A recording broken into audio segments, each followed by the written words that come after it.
Salut à tous, c'est Dylan du Grenier Geek. Alors aujourd'hui, je vais vous présenter une récupération que j'ai faite hier, voilà. Donc j'ai récupéré un PC portable, voilà, qui était abandonné, voilà, jeté, voilà, lâchement comme ça. Et donc je l'ai récupéré, je me suis dit, après tout, voilà, comme je récupère souvent, je me suis dit, celui-là aussi, je vais le récupérer, puis donc du coup, je vais voir ce que ça va donner. Donc je suis arrivé voilà chez moi, j'ai un peu bossé dessus dans mon atelier. Bon, tout d'abord je l'ai démarré, donc bien sûr il était sans chargeur.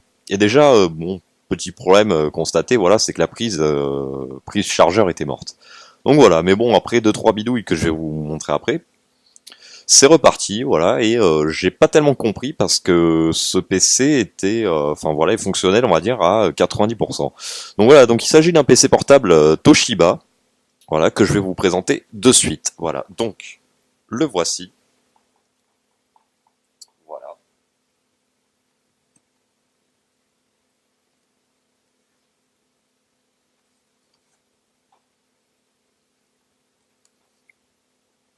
Voilà, donc comme on peut apercevoir, donc là je vous ai pas présenté l'intérieur, vous inquiétez pas, je le démarrerai, etc. Tout à l'heure. Donc comme vous avez pu le voir en état extérieur, voilà, il comporte pas mal de rayures, quoi. Alors je sais pas à qui ça appartenait ni rien, mais il y avait plein alors d'autocollants, enfin en fait, si on peut appeler ça des autocollants, enfin vous savez, des fois dans les entreprises, dans les bureaux, un truc comme ça, ils mettent des étiquettes avec des codes barres dessus autocollantes. Et j'ai l'impression que c'était ça parce qu'il y avait deux autocollants, deux étiquettes collantes assez, enfin plutôt horizontales, mais blanches neutres. Donc je n'ai aucune idée de d'où vient ce PC. Donc peut-être que ça venait d'une boîte ou un truc comme ça. Enfin bon, bref, j'en sais rien. Donc je l'ai récupéré. Et déjà premier constat, bon, il démarrait, voilà. Il y avait le disque dur dedans. Il y avait les RAM. Voilà. La RAM a été augmentée. Puis, enfin, même la batterie et tout était, enfin, il était complet de chez complet. Voilà. Donc, tout d'abord, donc, il s'agit d'un Toshiba A200 2C4. Voilà. Bon, j'ai mon petit mémo ici parce que c'est difficile de retenir, voilà, toutes les références, etc. D'origine, c'est un modèle donc qui date de 2007, 2006-2007. Donc, d'origine, il a 1 Go de RAM en DDR2. Il a un processeur Pentium T3200 dual-core 2 GHz, donc en fait un genre de core de duo, quoi, c'est à peu près pareil. Il a 160 Go de disque dur en Serial ATA. Je l'ai démonté pour voir la marque que c'était. Et là, bizarrement, au lieu que ça soit un disque dur Toshiba comme je m'attendais, vu que c'est un ordinateur portable Toshiba et que Toshiba fabrique aussi des disques durs, je suis tombé sur un disque dur Hitachi qui apparemment est celui d'origine, parce que je me suis renseigné un peu partout, et c'est le modèle qu'ils mettent d'origine dedans, donc bon, bizarre. Est-ce que Toshiba n'avait pas de modèle 160 Go assez fiable à mettre dans leur propre PC? Je ne saurais pas vous dire. Donc ensuite, c'est un processeur graphique Intel, voilà, tout ce qu'il y a de plus basique, quoi, un petit chipset. Et l'OS installé par défaut est Windows Vista. Voilà. Maintenant, je vais vous parler des modifications que j'ai faites. Donc déjà, modification basique, voilà, après je vais vous parlerai des bricoles que j'ai faites. Donc modification basique, donc j'ai upgradé la RAM à 3 Go, voilà. Donc en fait il y avait déjà 3 Go quand je l'ai eu hier, mais c'était des barrettes no-name, et les barrettes no-name j'aime pas du tout ça en fait, donc bon je les ai mises dans mon stock là en dessous de pièces détachées pour PC, voilà, j'ai gardé les barrettes quand même, je n'allais pas les jeter, je les ai testées, elles fonctionnent, mais comme j'aime pas du tout les barrettes no-name, je les ai remplacées par des barrettes de marque. Je sais plus ce que j'ai mis, si c'était du Inix, du Samsung ou un truc comme ça. Bon bref, de toute façon, c'était des barrettes de marque qui, à mon goût, sont bien mieux. Bon, le processeur, bien sûr, je n'y ai pas touché, bien que j'aurais pu, mais bon, je l'ai démonté. Bon, pour moi, c'était un processeur quand même pour l'utilisation que j'allais en faire qui me convenait. Donc bon, même si j'avais d'autres cordes de duo, de portable ou un truc comme ça, je n'ai pas tenté de le remplacer, voilà. Bien que j'aurais pu totalement. Surtout que j'ai dépoussiéré le Ventirad et là-dedans il y avait une sacrée merdouille, voilà. Donc ce PC a dû pas mal tourner. Donc bon, voilà, il n'y a plus une poussière du tout sur le Ventirad. La pâte thermique a été refaite sur le processeur, qui était bien sèche aussi d'ailleurs. Alors la pâte thermique, pour ceux qui savent pas, en fait, c'est une pâte qu'on met entre le processeur et le Ventirad. Donc un Ventirad, c'est une pièce métallique qui sert à refroidir le processeur. Et la pâte thermique sert à boucher, en fait, vous savez, une surface de processeur et une surface de Ventirad n'est jamais lisse à 100%. Il y a des bon, ça se voit limite pas à l'œil nu, hein, ça se voit pas à l'œil nu, mais observé au microscope, ça fait des petits trous. Et ces petits trous vont faire de l'air en fait quand vous allez poser votre ventirad sur votre processeur comme ça. Le problème c'est que l'air va, je pourrais vous détailler ça clairement. L'air en fait emprisonné entre les deux parties, ça, vous savez, ça va faire un peu comme le double vitrage. Le double vitrage, vous avez votre première vitre, de l'air et une deuxième vitre, donc ça isole. Mais là, voilà, au lieu que la chaleur du processeur soit dissipée par par le ventirad en fait, mais la chaleur va être emprisonnée par la bulle d'air qui est entre les deux trous qui sont microscopiques. Mais ça suffit pour faire chauffer une configuration. D'où l'utilité très importante d'une pâte thermique et de bien savoir l'appliquer. Pas non plus voilà une miette, mais pas non plus trop. Voilà. En général, il faut environ la taille d'un petit pois, quoi. Et c'est parfait. Bon, bien sûr, selon la taille de votre processeur et du ventirad. Voilà, donc bref, parenthèse faite, donc je n'ai pas changé le processeur. Le disque dur, ben voilà, c'est toujours celui d'origine. Alors bon, ben j'ai testé si il allait bien ou un truc comme ça. Bon, il avait qu'un secteur défectueux. Bon, 560 Go, Hitachi. Bon, moi j'ai toujours été. Bon, il y en a sur internet, ils sont pas satisfaits de la marque Hitachi en disque dur. Moi, j'ai jamais eu aucun pépin. Sur l'iMac là qui me filme, voilà, c'est un Hitachi 500 Go qui avait dedans. Cette iMac j'ai remplacé par un SSD, c'est pour ça que je dis il y avait. Ben, ce disque dur Hitachi tourne toujours dans un boîtier externe et voilà, il n'y a aucun pépin quoi. Il fonctionne tous les jours, aucun pépin. J'ai du Hitachi qui venait des e-book G3 ou de l'e-book G4. 60 Go en IDE, c'est pareil. Il me sert de disque de sauvegarde justement pour stocker quelques vidéos YouTube. Enfin, les miennes, hein, voilà. Et aucun souci, voilà. Et là, je vois que, ben voilà, un disque dur qui date de 2006-2007 Hitachi, aucun pépin non plus. Donc bon, moi, voilà, j'ai pas de souci avec cette marque. Et voilà, donc ensuite, bon, processeur graphique, bien sûr, ça on peut pas le changer, c'est soudé directement à la carte mère, enfin on peut le changer, mais c'est vraiment très très chaud de le faire. Voilà, et bon, ben l'OS d'installer, donc c'était Windows Vista. Et moi, donc du coup, comme voilà, bon, je tourne sur Mac principalement, voilà, j'ai un PC sous Windows. Hein, bon, ça sera même pas la peine que je vous le présente parce que c'est un truc vraiment tout pourri à base de Pentium 4, il me semble, ou de Celeron, ou je sais pas. Enfin, c'est un PC de test en fait. Quand j'ai quelques programmes à faire tourner, il est sous Windows 7 Starter, quoi. Enfin, le truc le plus basique au monde. Donc, je vois pas l'utilité de vous le présenter, surtout que c'est pas un exemple, quoi. Il a une alim vraiment de merde, quoi. Enfin, etc., quoi. Donc, je vois pas l'utilité de vous présenter une bécane aussi pourrie que ça. Et donc voilà, sur ce PC portable là, j'ai remplacé par Ubuntu parce que voilà, moi je tourne sur Mac et j'aime bien Linux. Voilà, c'est même si à une époque là où ça chiait sévèrement dans la colle Ubuntu, notamment il me semble les versions 13 et 14 qui étaient vraiment pas top, remplis. Enfin moi personnellement j'avais constaté pas mal de bugs sur pareil un PC portable Toshiba du temps où voilà j'étais en pause Mac, c'est-à-dire que ben, j'avais plus de Mac à l'époque et bien sûr j'avais pris un PC et c'était rempli de bugs quoi, genre le clavier s'actionnait pas au démarrage, le touchpad non plus quoi, enfin voilà, plein de bugs comme ça. Mais là ils se sont bien améliorés, j'ai pas constaté de bugs sur cette version de Linux, voilà, enfin version de Ubuntu plutôt. Voilà donc maintenant présentation donc voilà donc je vais vous l'ouvrir. Hop. Excusez-moi, je galère un peu. Donc voilà, je l'ai bien nettoyé avant la vidéo. Comme ça, voilà, ça, c'est quand même mieux pour vous parce que je me suis rendu compte que dans la vidéo là où je vous présentais le MacBook, l'écran était complètement dégueulasse et j'étais un peu gêné quand même quand j'ai vu la vidéo. J'ai fait putain merde, j'aurais pu nettoyer l'écran, ça fait pas trop classe quoi. Donc voilà, là celui-là, cette fois-ci l'écran est nettoyé pile poil. Voilà. Donc voilà, c'est un écran 15 pouces. Voilà, qu'il y a dessus, voilà, bon, c'est alors un clavier plutôt, je peux pas vous dire, bon, il a l'air confortable, mais en fait dedans il semble avoir un problème de pile BIOS, donc voilà, ça c'est sa panne, c'est la panne qu'il y a dedans, en fait, il semblait avoir un problème de pile BIOS, et ce problème de pile BIOS, en fait, apparemment fait foirer le clavier, parce que le clavier a l'air de fonctionner, j'ai réussi à le faire fonctionner une ou deux fois, et toutes les touches fonctionnent, mais dedans il y a la pile BIOS apparemment qui est complètement morte, quoi, et ça a tendance à faire perdre la boule, quoi, sur les Toshiba, j'ai vu sur internet, donc bon, je pensais en tant que clavier externe, bon, hein, de toute façon je m'en sers moi, voilà, pas en tant que portable, hein, je vais vous expliquer pourquoi. Il restera toujours chez moi celui-là, donc ça me dérange absolument pas. Et donc voilà, donc et en plus la pile BIOS, j'ai regardé la gueule de la pile BIOS, voilà, c'est vraiment une pile hyper bizarre, quoi que voilà, j'ai pas en stock chez moi et de toute façon, voilà, je vais pas investir ne serait-ce qu'un centime quoi pour un truc que j'ai récupéré comme ça. Et de toute façon, l'utilisation avec un clavier externe, étant donné que j'utilise une souris externe aussi, une petite Logitech basique, me convient parfaitement. Donc voilà, donc je l'ai nettoyé voilà, de A à Z, voilà. Hein. il est bien propre. Petit bidouillage qu'il a fallu que je fasse vu que le connecteur était pété. Et là, pareil, bon, bien que j'aurais pu arranger ça, mais comme je n'avais pas de chargeur, en fait, j'ai un stock de chargeurs chez moi, là où voilà, que je récupère, c'est pareil, à droite, à gauche, jeté, mais pourtant qui fonctionne. Là où il manque l'embout, un truc comme ça, donc je les récupère quand même, hein, voilà. Et bon, ben souvent je bricole avec en fait, hein, voilà, un petit domino, un embout et ça repart quoi.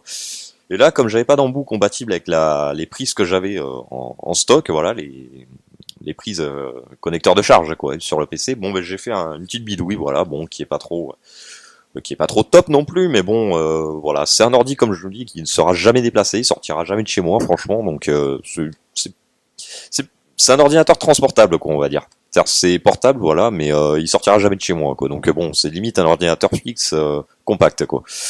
Donc voilà, donc la bidouille que j'ai faite, voilà, donc c'est voilà, donc vous avez le fil, vous avez plus de connecteur de charge, et vous avez le fil qui rentre dedans. Ce que j'ai fait en fait, c'est que donc là en fait sur ce modèle-là, donc sur les Toshiba A200 2C4, j'ai du mal avec cette référence.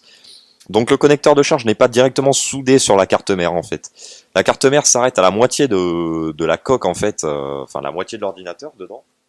Ça s'arrête, enfin un peu plus de la moitié, mais hop, elle s'arrête vers ici. Voilà. Donc ensuite c'est des fils qui vont vers un connecteur de charge. Donc c'est d'autant plus facile à remplacer, c'est-à-dire vous chopez n'importe quel connecteur, voilà, et mais encore, voilà, vous mettez un domino quoi et basta. Mais bon, encore faut-il avoir un chargeur avec le bon embout et tout ça. Et moi, j'avais vraiment pas envie de me casser le bol, donc j'ai directement mis le fil, j'ai bien calé dedans, voilà, j'ai mis voilà un peu de glu dedans pour caler le fil, pour pas que ça se barre quand on tire. Et calé aussi avec des encoches là qu'il y avait exprès pour guider les fils. Voilà, bon là ça, on a beau tirer dessus, ça se barrera pas. Voilà, et comme j'avais pas envie de me casser le bol, voilà, trouver des chargeurs compatibles, des embouts compatibles, hop, j'ai foutu un domino dedans, et ça marche impeccable. Voilà, bon, l'inconvénient c'est qu'on peut pas le débrancher, mais comme je vous ai dit, moi ça me dérange pas dans mon utilisation.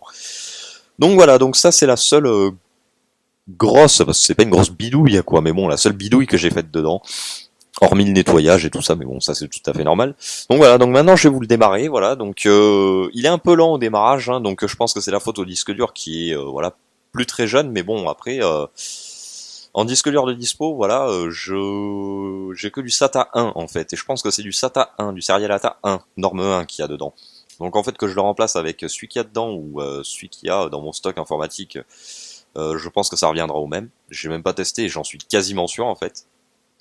Et de toute façon, le contrôleur qu'il y a dedans, il y a, bon, peut-être qu'il supporte le SATA 2, mais bon, à voir, c'est pas garanti. Donc bon, de toute façon, voilà. Mais bon, après le démarrage effectué, ça carbure très bien. Donc c'est un modèle qui chauffe pas tellement aussi, j'ai remarqué. Enfin, faut dire que la ventilation est très généreuse sur ce modèle. Une bonne grosse ventilation avec un bon gros ventirad, je vais y arriver. Voilà, donc franchement, ça change des grilles toutes fines qu'on a maintenant sur les PC. Bon, certes, maintenant, certains PC chauffent moins, mais bon, c'est pas une raison quand même pour négliger le refroidissement. Si les processeurs doivent moins chauffer, mais qu'on fait des ventirades totalement pourris, ce qui fait qu'ils deviennent bouillants, je vois pas l'intérêt tellement. Mais ce que je veux dire, oui, voilà, c'est un refroidissement plus que correct, quoi. Ça chauffe pas tellement, quoi, donc bon, voilà, c'est magnifique, quoi, c'est bien conçu, quoi, j'ai envie de dire. Et ce modèle, voilà, tout comme le MacBook, voilà. Vu que c'est un modèle qui date de 2007, eh ben, il soufflera ses 10 bougies l'année prochaine et il tourne sous Ubuntu quand même 16.04. Alors c'est code voilà de 16.04, donc qu'est-ce que ça signifie? Donc Ubuntu 16, donc année 2016, 04, donc avril, 04 c'est le mois. Et je l'ai mis sur LTS, donc LTS ça veut dire long terme support. Donc ça veut dire que c'est une version voilà qui on n'est pas obligé, enfin c'est pas qu'on est pas obligé, mais elle est supportée plus longtemps. Je crois qu'elle est supportée 2 ou 4 ans, je m'en souviens plus. Voilà, donc je vais vous le démarrer de suite. Donc hop, c'est parti. Voilà.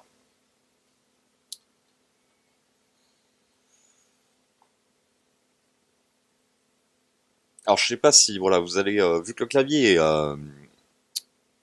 est mort quoi, enfin mort, qui ne réagit pas en fait, je ne vais pas pouvoir baisser la luminosité par contre, donc désolé si ça va vous éblouir un peu quoi à la caméra quoi. Donc voilà, donc ça les écrans noirs comme ça sous Ubuntu, c'est tout à fait normal, ça ne vous inquiétez pas, il n'y a pas de logo chargement de Windows ou un truc comme ça dès le démarrage. Ce petit flash aussi, c'est tout à fait normal. Voilà, c'est un peu spécial Ubuntu en fait. Quand on n'est pas habitué, on se dit putain, mon ordinateur fait des trucs what the fuck. Et en fait, non, c'est juste une manière à Ubuntu de s'initialiser. C'est-à-dire Vous avez, il s'initialise brutalement, quoi. C'est-à-dire, au lieu d'avoir un petit logo, machin, comme Windows et de ça, voilà, il vous affiche 2, 3 lignes de commande, bim, il s'initialise et basta, quoi. Voilà. Donc, ça devrait pas tarder. Que ça devrait pas tarder. Donc, il est assez silencieux. Bon, on entend le disque dur gratter un peu. Donc, bon, c'est normal pour un disque dur de cette époque, hein. Mais franchement, c'est vraiment pas mal silencieux. Donc voilà, nous voilà arrivés au bureau de Ubuntu, voilà. Donc bon, oui, j'ai mis un petit fond d'écran, voilà, tiré de Mac OS X, quoi, parce que bon, comme ça, quoi, je les trouve pas mal, les fonds d'écran d'OS X. Donc voilà, on est arrivé sur le bureau, quoi, et voilà, c'est pour vous montrer, quoi, que ça fonctionne. Ça fonctionne nickel. Alors attendez, je cherche mon trackpad. Hop, voilà, j'ai ouvert Firefox. J'ai ouvert Firefox, donc bon, vous allez voir que, bon, comme je dis, c'est pas non plus de la super rapidité, hein. Faut penser que c'est un dual core à 2 GHz en 32 bits. Voilà, donc bon, forcément, ça, c'est pas que ça rame, quoi, mais bon, ça, au lancement des programmes, ça devient un peu lent. Après, pour charger, voilà, bon, alors, on va mettre YouTube, voilà. Donc, ah bon, ça vient aussi de ma connexion qui est pas tip top aussi, hein, si les chargements des pages et rame un peu. Mais voilà, c'est. Alors ça, par contre, mon anti-pub, voilà. Bon, des fois, ça, c'est un truc que je reproche aussi. Petite critique aussi à faire, c'est que des fois, je sais pas pourquoi, sous Firefox, en fait. Alors sous Chrome, j'avais installé. Ah mais voilà, il a bloqué après. Voilà, c'est-à-dire qu'au démarrage, si vous allez directement sur un site, vous avez bien vu que j'ai viré l'écran avant que la pub ne s'affiche. Là, il y avait une pub en haut, là, vers le haut. Et en fait, l'anti-pub n'agit pas de suite. En fait, il s'initialise bien après, en fait. Il y a un temps, des fois, de 1 minute à 2 pour que ADBlock s'initialise. Et c'est pas que sur ce PC, c'est que ça me le fait aussi sur mon MacBook. Ça me le fait sur pas mal de navigateurs également, que ça soit Chrome, Firefox. Donc bon, je sais pas pourquoi, si c'est un bug ou un truc comme ça, mais bon, ça devient assez chiant. Donc voilà, bon, c'était pour vous présenter voilà ce petit Toshiba bien sympathique, voilà. Et le truc que je comprends pas, donc voilà, donc ça restera. Donc je vais l'éteindre, hein, du coup, ne bougez pas, s'il veut bien, voilà. Donc éteindre. Donc le truc, franchement, moi qui m'alarme quand même, c'est que donc il y avait Windows Vista dessus encore, et il y avait toutes les données encore, toutes les données de ancienne propriétaire. Et ça, c'est un truc, franchement, enfin, je trouve ça totalement inconscient, quoi. Parce que bon, encore, bon, moi, voilà, j'en ai rien à foutre, moi, des photos, des vidéos, des comptes Facebook, des machins, des trucs, je m'en carre complètement. Si, je vais pas m'amuser à niquer des comptes Facebook ou des trucs comme ça. Mais voilà, si, bon, encore, c'est tombé dans mes mains, voilà, moi, je cherche pas à comprendre. Bon, je regarde si ça tourne à peu près correct sur Windows. Bon, si ça tourne correctement sur Windows, je me dis, bon, allez, je le passe directement à Linux. Mais imaginez que, bon voilà, moi je m'en fous. Imaginez si ça tombe sur les mains de quelqu'un, voilà, mal intentionné, quoi. Ben, ce que ça peut donner, c'est-à-dire que ben, du jour au lendemain, vous vous retrouvez sans compte Facebook. Je suis sûr, alors j'ai même pas regardé, mais ça se trouve, le compte de banque y était toujours, quoi. Les comptes importants, y étaient toujours, quoi. Donc bon, voilà, je trouve ça un peu inconscient, quoi. À la limite, démonter le PC, se renseigner un peu, ou alors poser une question sur des forums type comment ça marche en disant, voilà, je souhaite jeter mon PC, mais je veux pas que mes données soient accessibles, comment faire? Voilà, moi-même j'y suis inscrit, bah, je dirais, voilà, soit vous effacez votre disque, soit vous dévissez les deux vis, là, vous tirez dessus le disque, et voilà, vous l'enlevez. Mais on laisse pas ces données comme ça sur un PC qu'on jette. Enfin, franchement, c'est totalement inconscient, quoi. Voilà, parce qu'on sait pas dans quelle main ça peut tomber. Là, franchement, quand j'ai vu ça hier, mais c'est pas la première fois, parce que je récupère pas mal d'ordinateurs, voilà, qui sont abandonnés comme ça, des vieux, des anciens. Et voilà, franchement, il y a des fois, il y a des gens qui ne suppriment pas leurs données, quoi. Il y a la taverne de John John en chaîne YouTube, qui est voilà, enfin moi, ce mec, j'aime bien parce que c'est pareil, il fait du bidouillage, voilà, des réparations vraiment très poussées. À un moment donné, il avait récupéré des PC, des vieux PC, voilà. C'est vraiment de l'informatique du passé, quoi. Et ben dans ces PC, c'est pareil, il y avait encore plein de documents, des trucs comme ça. Les PC n'étaient pas vierges, quoi. Donc bon, je comprends que ça peut faire chier vraiment. Bon, on trouve pas l'ISO de Windows, on n'a pas envie de le télécharger, de le graver sur CD ou de le décompresser sur clé USB pour se retaper l'install, même sans installer le drive. Bon, ok, on n'a peut-être pas envie de se casser le cul comme ça. Ça, je suis tout à fait d'accord. Mais au moins, enlever les disques durs ou effacer ces données. Enfin, moi, je dis pas ça pour moi, parce que bon, là, ça m'arrange, du coup, j'ai récupéré un disque dur, mais bon, de toute façon, c'est pas ce qui manque. Mais c'est une question, c'est pour vous, quoi, que je dis ça, si jamais vous devez jeter un PC, quoi. C'est si vous tenez vraiment à votre vie privée, à vos données, et qu'on vienne pas fouiner votre compte Facebook en douce ou un truc comme ça, franchement, virez votre disque dur. C'est ce qu'il y a de mieux à faire, quoi. Hein. Bon, l'effacer, on pourra toujours retrouver des données dessus, mais bon, voilà, je pense que si le disque dur est effacé, peu de gens connaissent la technique, quoi. Et bon, il y a de fortes chances pour que si ça tombe sur le premier abruti du coin qui veut juste pirater un compte pour pirater un compte, il y a très peu de chances, à mon avis, qu'il sache récupérer des données sur un disque dur effacé. Donc bon, de ce côté-là, il n'y a pas tellement de soucis. Mais effacez au moins votre disque dur, ou si vraiment vous n'avez pas confiance, si vous l'effacez, enlevez-le. Voilà. Et si jamais votre disque dur vous avez déjà sauvegardé, que vous avez envie de le jeter, foutez deux ou trois coups de masse dessus, voilà, explosez-le, le machin, défoncez les plateaux dedans, voilà, et jetez votre disque, quoi. Et là, c'est bon, vos données sont sécurisées, quoi. Personne risque de fouiner dedans, mais ne jetez jamais, et je dis bien jamais, que ça soit un téléphone, vous le jetez ou vous le vendez, remettez-le à zéro, ça paraît logique. Un PC, c'est pareil, vous le jetez, que ça soit fixe ou portable, remettez-le à zéro. Une tablette, c'est pareil, il y a le compte Google et tout ça dedans. Voilà, réinitialisez votre tablette ou alors jetez-la, mais comme il n'y a pas de disque dur dans une tablette, mais si vous la jetez, foutez-la dans l'eau, quoi. À la limite, comme ça, vos données seront plus accessibles. Enfin, c'est des trucs de bon sens, quoi. Après, comme je vous dis, c'est pour vous que je dis ça. Hein. C'est moi, je m'en fous. Voilà, ça me fait récupérer un disque dur supplémentaire. Je suis content, mais après, je me dis, moi, c'est tombé dans mes mains. Moi, voilà, je vais pas pirater des comptes, fouiner dans la vie privée des autres, ni rien. Mais ça tombe sur n'importe quel guignol, voilà, qui s'amuse à pirater des comptes et de ça, ben c'est facile, hein. Franchement, hein, des PC, j'en récupère je sais pas combien. À chaque fois, je vérifie pas tellement sur les navigateurs et tout, parce que voilà, les comptes Facebook et tout ça, mais il doit y en avoir à chaque fois. Ça doit être 70% des cas. Il doit rester les comptes et tout ça, quoi. Donc bon, prenez les mesures nécessaires si vous tenez à votre vie privée. Donc voilà, c'était voilà une présentation de PC portable Toshiba, je vais y arriver. Donc je répète encore, donc c'est le Toshiba A200 2C4. Voilà, donc bon, j'espère que cette vidéo vous a plu et j'espère que voilà, vous avez pris un peu conscience aussi de comment mettre à l'abri vos données des gens voilà des gens mal intentionnés, on va dire. Voilà, j'espère que vous avez pris un peu conscience, que ça vous a fait un peu tilt. Donc voilà, moi je vais vous laisser là-dessus et je vous dis salut à tous, à la prochaine.